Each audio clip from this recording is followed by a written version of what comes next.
So sometimes in the evening, I just need something to help calm me down. You know, it's been a busy day. I've been go, go, go, get things done. And, you know, I want to read a book or I just want to relax after dinner.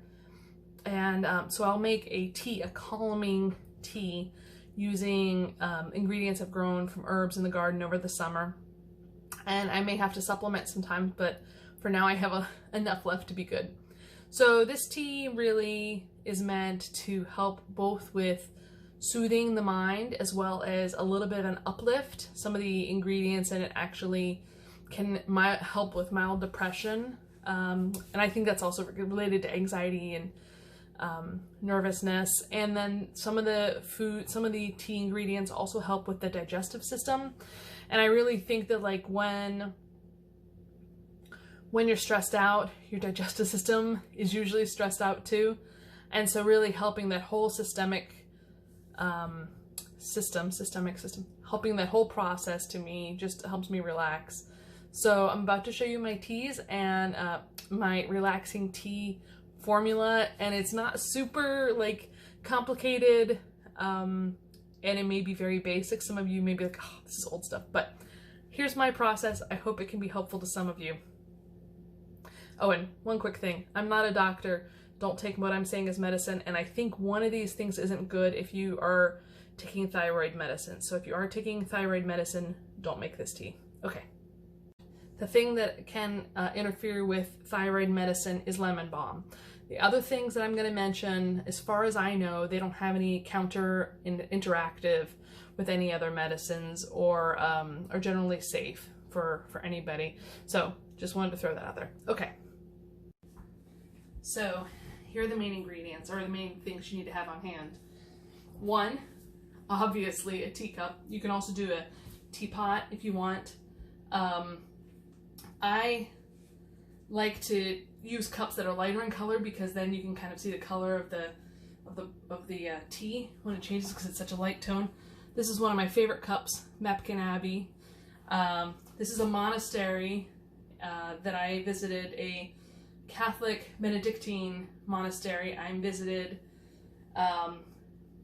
probably 10 years ago in the Carolinas, and it was really transformative. So when I'm trying to think of peaceful, like my happy place when I'm trying to sleep is this particular path that was near these big trees with the Georgian moss hanging from it, right? The lichen. Actually, you can kind of see the lichen kind of hanging down. So this is sort of my happy place cup. I have a couple more, but this is one of the ones I love. So you have that. Another thing is you'll want some kind of filter. You can put the items in here loose. Some people prefer not to eat, you know, to risk ingesting the leaves. I will use a metal tea filter, or sometimes I'll use, it's less eco-friendly, but you can get the individual ones, which are super easy to use. I actually packed some for my sister the other day, and I had one left over, and you basically just stuff the ingredients in there, and then you can fill it as far as you want, and then you twist it off, and you put it in the cup, and you kind of hang this over the edge of it, like this, right? And then it'll brew, and then you just pull that out. So that's really good. This is actually exactly what we're going to make today, a relaxing tea, but I'm going to show you how I make it. All right. So then you've decided what you're going to do for the tea, to hold the tea itself, and then you have your ingredients. So I like to use stuff from my garden if I can help it. So I have chamomile.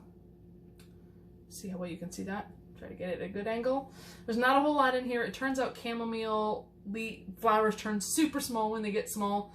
I'm probably gonna have to buy some. I'm probably gonna have to buy some more because this probably will not last me all winter. But I'm happy to have it. Then you have lemon balm, which is kind of what the leaves look like. So lemon balm is the second ingredient. You can buy lemon balm tea. So like if you don't have your own lemon balm leaves, or even you can't, like, don't have time to get access to it, just go to like a herbal, like a co-op or a place like that, and just get like lemon balm tea and use those leaves in your mix if you want to just like have a bag plus your little thing. Peppermint or spearmint, preferably peppermint because I think it has better medicinal qualities, although I'm not absolutely sure on that. But you want these. Now, if you're about to lay down, you don't want to use these because it turns out that they actually loosen up. The reason people would take mints after dinner is because it would help them digest the food, because it would actually loosen the muscles. This is a word that sounds dirty, but it's sphincters. They would loosen the sphincter between your esophagus, I think that's the right place, and also in the lower part of your digestive system. And so you would have, and so the food would go through faster. But that also means that those muscles will be more loose when you go to sleep and you'll get more acid reflux. So don't add the peppermint if you're about to lay down. You don't want to create acid reflux unnecessarily. All right, so we've got the mints. And then the Tulsi holy basil is the other thing I like to put in. It grows in abundance in my yard. In fact, I had no idea that they become like little mini bushes. So I realized I was looking at the camera and not at you. So now I'm looking at you. But yeah, just keep a jar of this in here, and I usually keep in every jar. I usually keep, you know, one of the little packets of moisture absorbers that you get like in your pill bottles or in your shoebox or whatever to help keep it, especially a jar that big, to help keep it from going bad. All right, so I usually use, for 1 cup, I usually use like 3 or 4 of the chamomile seeds or chamomile flowers. I'll put just a little bunch of peppermint, and this is fresh from the garden. I picked this last night, but usually like 4 or 5 leaves, and then about the same amount for lemon balm, but you can use a whole bag. I don't think, this is just kind of like how I like the flavor, but I don't think you have to be super picky about it. And then I just put the holy basil in, stem and all, with the flowers, with the leaves, but you can take the leaves off if you want. I mean, it's not that hard. You just pull the leaves off, but you know, if it's going to be in a bag, it doesn't really matter. You know, why go through that extra work? All right, so then you put them all in there. The other option you have is honey. You know, I just poured, we get the honey from the local farmer's market. We reuse our plastic ones because I don't like buying more plastic. So I just refilled this, so I have a little bit left in here that I might put in the cup tonight if I'm feeling like I want a little bit of sweetener. But it's glass, so it's not quiet. All right, so I'm gonna fill up my thing and make the tea. I'm gonna do it in this container. Put it all in here. Now, the trick is, if you don't have a cup that has a lid on it, like sometimes you can buy cups with filters in them that have a lid you can put on top. If you don't have that, just grab a little plate or whatever you prefer. And I like to do this. I like to take, I'm running out of time, so I will pause and I'll be right back. Okay, so I'm back. So like I was saying, you want to have a plate of some sort to put on top of your tea once you pour it. And when I put my tea in, I like to, if I'm using the metal thing, I like to just, this is probably obvious to whoever uses these, but I like to hook it, and that keeps it from the end from falling in. See, like that. All right, and then we have our tea inside. Let me pour my water in. Right before I started filming, I finished off, I boiled some water. Woo. I like to put it up right near the top of the water line, the cup line, because when you take the bag out, it usually drops down a little bit. All right, so we're gonna put a cup on top of it because with these herbs, you want to keep as much of the value of them in as you can. I'm gonna put a plate on it. I'm gonna set the timer for 10 minutes, and then I'll be back to show you what it looks like. All right, so the alarm has gone off. The tea is done, and oh, it smells so good. It smells minty and lemony. Let's see if I can show the camera here. Really pretty kind of golden color to it. Just kind of, just barely at all shaded. But, oh yeah, it smells so good. It smells like mint and chamomile had a baby. Oh yeah. That's really good. I'm realizing the camera isn't quite at the angle it should be. Let me try to fix that real quick. There we go. Now you can see.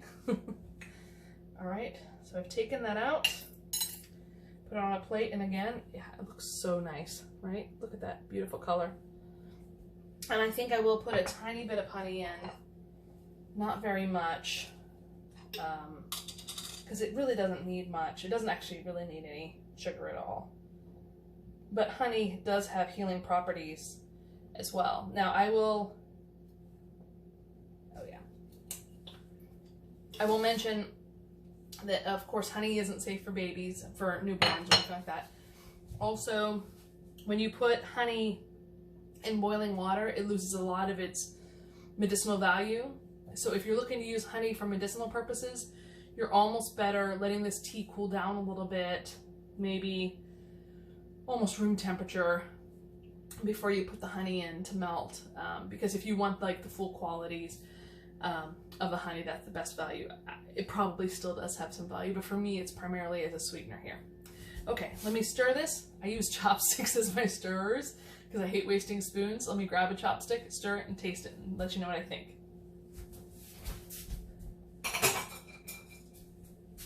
All right, bamboo chopstick.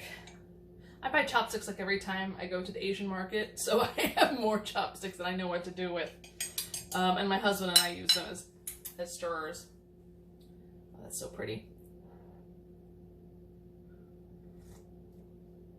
Oh yeah.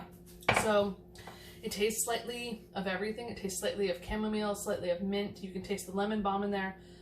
You could make this stronger. You could put like twice the amount of herbs in it that I did. If you wanted something really intense. But for me, it's also about the flavor and just kind of enjoying it. It's quite a mild flavor. It's not gonna like knock you over. You could put ginger in it if you wanted to have something more to kind of help with the digestive system, but I found that ginger can be a little too abrasive for me in the evening for calming down. So I hope you try it out. Let me know what your favorite tea formulas are. What's your go-to thing? Whether you make it on your own or you buy it in a box. I love teas, so I'd love to hear what you enjoy. If you enjoyed this video, please hit the like button. And if you aren't already a subscriber, please consider doing so. And otherwise, I'll see you next time.